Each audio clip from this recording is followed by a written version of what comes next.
In this episode of the Retro Asylum, we're going to be taking a look at Heli on the Atari 7800, which is a newly released cartridge from Atari, which is a conversion of this game, which was an arcade game obviously, from 1985.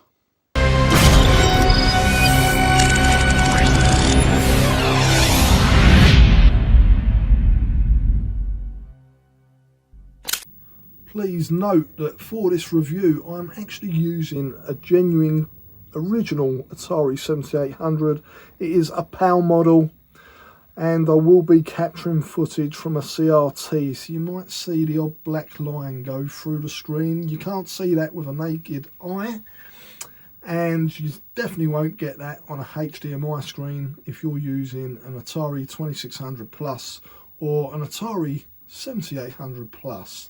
But like I say, I'm using original hardware, so the footage might be a bit grainy. I will try and source some HDMI footage so you can see what that looks like also. But yeah, we're capturing from a CRT.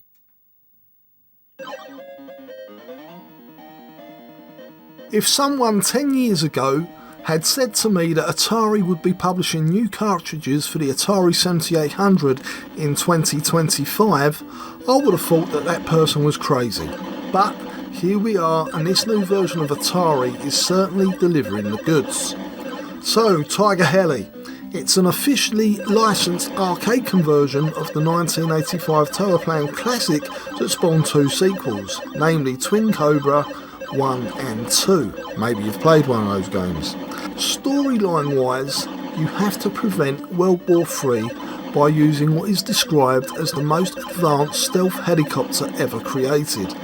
Yes, Airwolf had started airing on TV in 1984, and spaceships in arcade games had been done to death, so give the designers a break. Anyway, you are about to infiltrate the heart of a heavily fortified military base that is known as the Mega Fortress. Making your way across 4 levels, your helicopter moves in 8 directions, pretty much like any other scrolling shoot-'em-up ship. You can fire bullets, and you can also drop bombs if you have any. So one fire button fires the bullets, and the second button drops the bombs. You start the game with 3 lives and 2 bombs. However, you can pick up power-ups, such as bombs, extra lives, various mini helicopters that change your firing pattern, and bonus blocks. There is also a nice range of enemies to blast away throughout the 4 levels.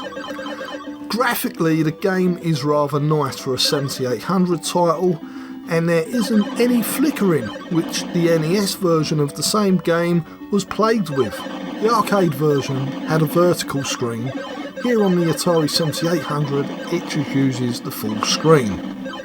It scrolls nice and smooth, plus the cartridge includes a pokey chip that powers the in-game music, which isn't too harsh on the ears, unlike a lot of other 7800 games that just use the Atari 2600 sound chip. What I really like about this game is the learning curve. Usually I struggle with these kind of games. Although I died an awful lot at first, the enemy attack patterns can be learned, and after a while I managed to get to the second level without losing a life. Not bad for a 50-year-old gamer. So, would I recommend Heli for the Atari 7800?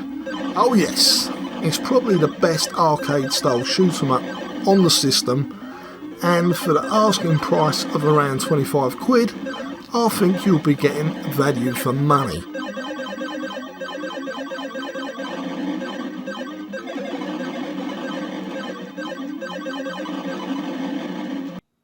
So yes, it's a really nice package. It's almost like I'm back in 1989 or something. As you can see, the box looks just like how they did, really. A few new things. Obviously it mentions that it's compatible with the 2600 Plus and the 7800 Plus. Bear in mind, if you have got a 2600 Plus, you're going to need a 2-button joypad or joystick, because the old Atari controllers, only one button works with them.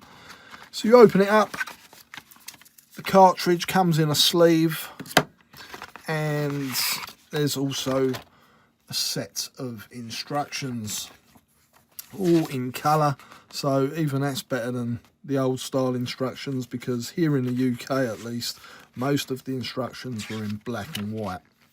So yeah, there you go. It's just like the old days.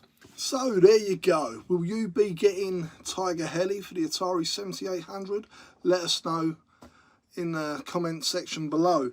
Also, Atari were very kind enough to send us this lovely little press pack. I say little, it's not little. Included, this was where Tiger Heli was sitting. There's another 2 games there, Avalanche and Super Circus Atari, and another drawer with Dark Chambers and Countermeasure 2. You can just see that. Get it in frame. It's a rather big box, and unfortunately it's coming apart a little bit. I'll have to glue that.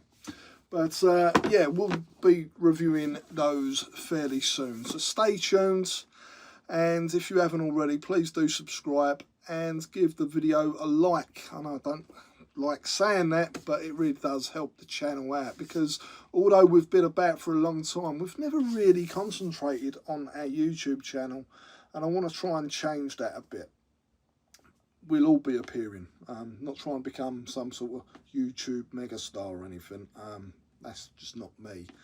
You know, we're primarily a podcast, but in this day and age there's so much more competition, and people want to see us on camera, strangely enough. Anyway, hope you enjoyed the review. Tune into the podcast, and we'll see you soon. Take care. Bye bye.